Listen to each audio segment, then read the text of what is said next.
Last thing we want to talk about is intelligence-led policing.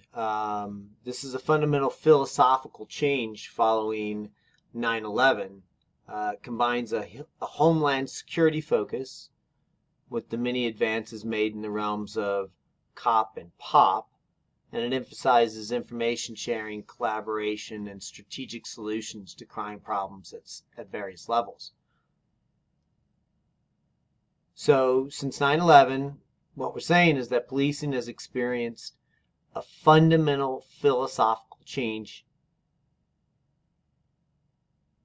and this is an outgrowth of the combination of intelligence-led policing, or ILP, which has been described as the collection and analysis of information to produce an intelligence end product designed to inform police decision making at both the tactical and strategic levels. ILP relies heavily on confidential informants, offender interviews, careful analysis of crime reports and calls for service, suspect surveillance, and community sources of information. As you see in the the present slide, the British have a long history of sophisticated intelligence gathering and analysis. This is in contrast to American law enforcement agencies until just recently. We have not been at the forefront of this.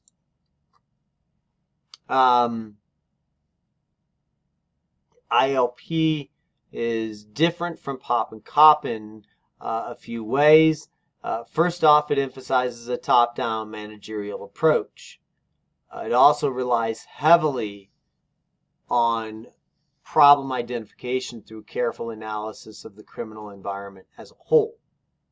On the other hand, POP puts problem identification and solution in the hands of the officers, and COP emphasizes the desires of the community.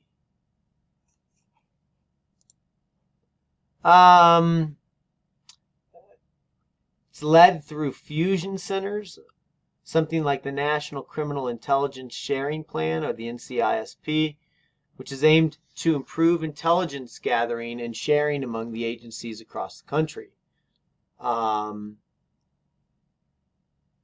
The NCISP, of course, led to the formation of these fusion centers. They provide support for law enforcement. They provide help for major incident operations. They provide the means for community input, and they provide the assistance to law enforcement executives.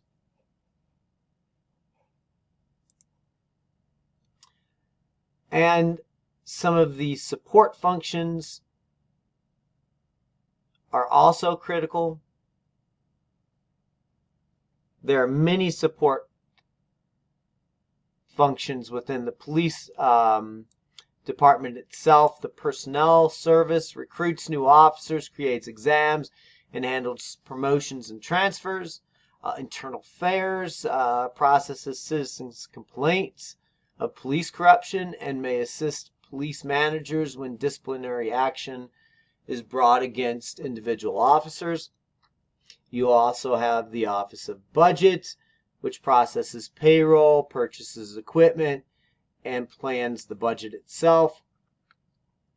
You have the Communications Department, which maintains and disseminates information on wanted offenders. You have training, which is continuous throughout an officer's career.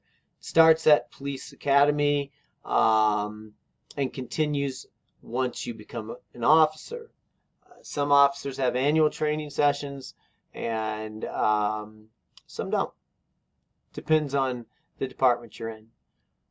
Community services include providing emergency aid to the ill, counseling children, speaking to school and the community on the safety of drug and alcohol abuse, things along those lines.